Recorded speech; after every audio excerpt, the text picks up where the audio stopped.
हो जाए।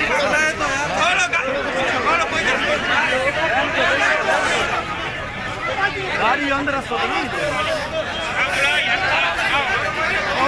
थोड़ा पीछे हो जाए भाई।